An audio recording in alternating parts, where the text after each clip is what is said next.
tani waa shirkada afar qof iyo kooxda ku caan baxday dilka caburinta siyaasiyiinta ka aragtida duwan cagajuglaynta afduubka iyo cabsigelinta wariyaasha nabad iyo nolol saxaafadda dhammaantiin gudaha ku jirteen xukunka waa dhagaysateen saadaq wuxuu soo wacay yar kamida waardiyaha Cabdiraxmaan haddii alla kuuran yahay guura beri agaasimo ka ahaa jiray xilka looga qaado waxaan garan hadaba anigoo kamida milkiilayaasha shirkadda Bilicsan waxaan ku wargelinayaa ummadda Soomaaliyeed iyo cidda go'aankeeda lahayd waa runtii waa la iska ogyahay muddo 3 sanad ah uu dawladdan hogaaminayo madaxweyne Farmaajo waxay gashay qaladaadkii ugu waaweynaa ee xagga caburinta siyaasiyiinta ka aragtida duwan dawladda ama dhalinyarada aan ku qanacsanayn hab hogaaminta xukuumadda nabad iyo nolol tusaale 17 Sebtembar sanadkii 2017 xilli saq dhexe oo habeenimo ah ayaa sifa sharci darro ah sida ay sheegtay maxkamadda gobolka Banaadir lagu weeraray guriga hogaamiyaha xisbiga wadajir Cabdiraxmaan Cabdishakuur ku dhawaad 5 qof ayaa si bareer ah loogu dilay weerarkaasi 4 kamid ah waxay ahaayeen ilaalada Cabdiraxmaan Cabdishakuur halka qofka kalena uu ahaa darawalkiisa waxaa sidoo kale dhaawac loo geystay xabsigana loo taxaabay hogaamiyaha xisbiga wadajir qudhiisa dacwada qaybteedii hore dhamaatay qaybtii dambena way furmi doontaa oo aniga xaq aan lahaa cidii ugu soo bana abuuratana beenteedii waa la cadeeyay waxaan ugu baaqayaa madaxda dalka haysata waa laga gudbay xilligii qore caaradiis wax lagu noqoonay dalkaana xilli dib loo celiyo ma joogo dastuurka iyo sharciga ka taliya tariiq xogeenkii hore ee hay'adda nabad sugidda iyo sirdoonka qaranka ee NISA oo xilliga uu weerarka dhacay ku sugnaa guriga hogaamiyaha ayaa ka waramaya qaabka uu dhacay weerarkaasi say ku soo galeen marka waxay ahayd saadaq wuxuu soo wacay yar kamida waardiyaha Cabdiraxmaan Cabdishakuur staafkiisa oo is yaqaaneen ayuu soo wacay telefoonkiisa wuxuu ku yiri waa saadaq iga fur albaabka madaxweynahan u wadaayaan Cabdiraxmaan maadaama uu ahay murashax madaxweyne أنا مدحويني على الوقت تفسكنا مركو مدحوينه ورقد ولا يقفل الويل كي جوه نولا هذلي مركو ويل صادق ويقين أوتوماتيك الباب وكفر مركو كفر ويل كحول ده حرانتي يقول نستانو يقول بات كحي تما غانة وحبا مركو الباب كفر لا يقول نفتو ده وصو حويل مركو حان دعاير دول كلكو يا لاب مرد دمبو كذا كسونا مركو ساسي كسوق مركو سوق قلنا أسكرتو niman kan waardiyaha oo meel ay ku casheeyeen oo qaad u yaalo fadhiya ay u tageen xabaday ku qabteen saasay ku laayeen Cabdiraxmaan Cabdishakuur oo ah siyaasi aad u dhaliilsan hab hogaaminta madaxweyne Farmaajo ayaa wali ah cadaalad suge u ooman in laga meero dhibaatadii loo geystay labada guddoon ee baarlamaanka iyo aqalka waxaan ugu baaqayaa in ay sharciga la tiigsadaan cid walba oo sharciga ka weynaato xildhibaanada baarlamaanka waxaan ugu baaqayaa dalka waxa lagu wada joogi karaa waa sharci cidii gabtay mas'uuliyadeeda inay kula xisaabtamaan labada aqal dhexdooda kani waa Shaadoor Xaaji waa agaasimihii hore ee warfaafinta madaxtooyada Soomaaliya xilligii dawladda Xasan Sheekh Maxamuud si sharaf iyo mas'uuliyad ay ku jirto ayuu xilka ugu wareejiyay agaasimaha xilligan xilka haya Cabdinuur Axmed Shaadoor waxaa loo wareejiyay la talin warfaafin gudoomiyihii hore ee gobolka Banaadir Allah u naxariistay marxuum Cabdiraxmaan Cumar Cismaan injineer Yariiso Shaadoor ayaa ka qayb galay xaflad madaxweynihii hore ee Xasan Sheekh Maxamuud oo ku soo bandhigay aragtida hogaamineed ee xisbigiisa wuxuuna madasha xafladaasi ku soo galay sabir uu ku muujinayo inuu ku faraxsan yahay ka qaybgalka furitaanka xisbiga UPD ee uu hogaaminayo Xasan Sheekh hay'ashee maalintii xigtay ayaa injineer Yariiso lagu amray in Shaadoor uu xilka qaadis ku sameeyo aan ka sii socono waa Abwaan Cismaan Cabdullaahi Goore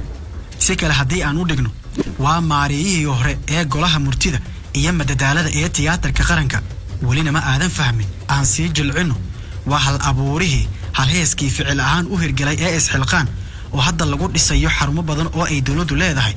dhawaana la qorsheenayo in tiyaatarkii uu isaga dhismaha ku bilaabay xariga laga jaro war laga sii baahiyay idaacad uu leeyahay abwaanka lagana bixin kara raaligelin buuxda ayuu xilkiisa ku waayay waa dulqaadasho la'aanta ee xukuumadda hadda dalka ka jirta ee nabad iyo nolol xilka qaadista Abwaan Goore waxay ahayd mid aan loo marin nidaam sharciyeysan tusaale inta uusan Goore xilka qabanin waxa uu xilka agaasinka idaacadda uu ku wareejiyay Burhaan Diini Faarax waxaa jirtay wadooyin badan oo looga baaqsan karay xilka qaadista abwaanka sida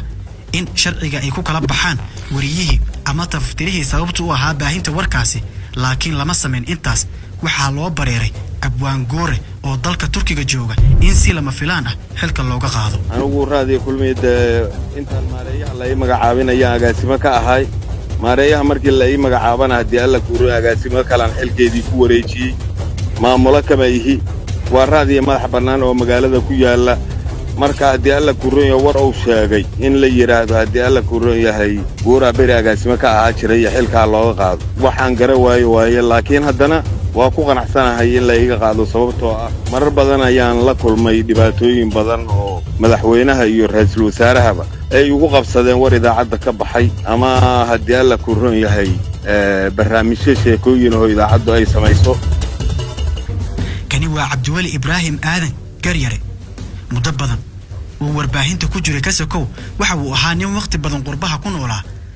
sanado kadib waxa uu jeclaystay in aqoontiisa iyo waaye aragnimada uu ka dhaxlay noloshii qurbaha uu ugu adeego dadkiisa duruufaha adag ku jira waqtigan doorashadii xildhibaannimo ee dhamaadkii sanadkii 2016 si uu xildhibaan qaran ee golaha shacabka uga mid noqdo ayuu juhdi iyo dadaal badan ku bixiyay laakiin musuqmaasuq uu kala kulmay guddigii doorashada xilligaas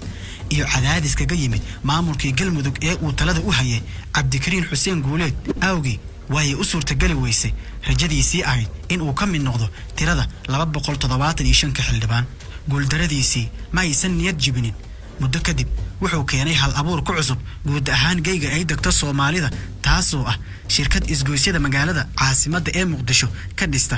goobo ay shacabka gawaarida ku sugaan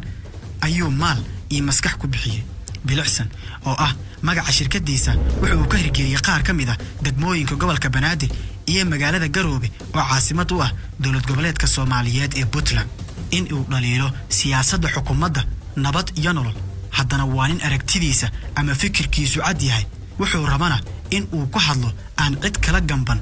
waa dad yaqaan aftahnimada ay u sii dheer tahay la jaanqaadka ama la socodka xaaladaha siyaasadeed ee dunida bilooyin oo ay xafiisyada shirkadiisu ay shaqooyin badan ka socotay sida xafiiska weyn ee magaalada Muqdisho kan Garoobe qorshuhuna ahaa in Hargeysa iyo Baydhabo laga hirgeliyo xarumo kale oo dheeri ah waxa xarunta Muqdisho booqday Allah u naxariistay gudoomiyihii hore ee gobolka Banaadir ahaana duqii Muqdisho injineer Cabdiraxmaan Cumar Cismaan Yariiso maalin uu booqashadiisii farxadda ku dhahneed kadib maalintii xigtay waxa amar lagu siiyay in shirkadda Garyare uu mas'uulka ka yahay shaqo joojin lagu sameeyo ilaa iyo amar dambe sababtuna waxa lagu saleeyay in Garyare uu mucaaradka dawladda ka mid yahay Garyare oo ka duulaya amarka dawladda iyo xukuumadda nabad iyo nolol eegayana in muqaddas ay tahay soo celinta bilicda magaalada Muqdisho ee caasimadda dalka ayuu go'aansaday in uu iska casilo mas'uuliyadii uu ka hayay shirkadda bilicsan anigu ma noqonayo ku mid raaca wadada ay raacday dawladda Soomaaliya iyo maamulka gobolka Banaadir haddii aad shalay maqla jirteen qashin xaafad laga guro niman hogaamiye kooxoodiyaha oo isbaaro u dhigto oo diiday in la qaado dawladda Soomaaliya maanta waxay bedeshay inay tiraahdo bilicda magaalada Muqdisho lama soo celin karo haddii aadan anigu gulwada ii ahayn fadlan shargaray hada shargaraysan birita 10 fi amad yeelisaan hada shargaray hadii kala naga la taga wax ana idoo sheegay hadii laga hada shargaray kulligii shargaray hada dilay fidmay shargaray kulligii all of you now kullu fa badan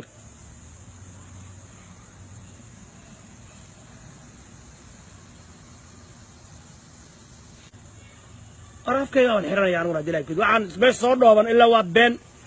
ilaa saaxiib baan kula nahay been ورا شرقريه يلا شرقريه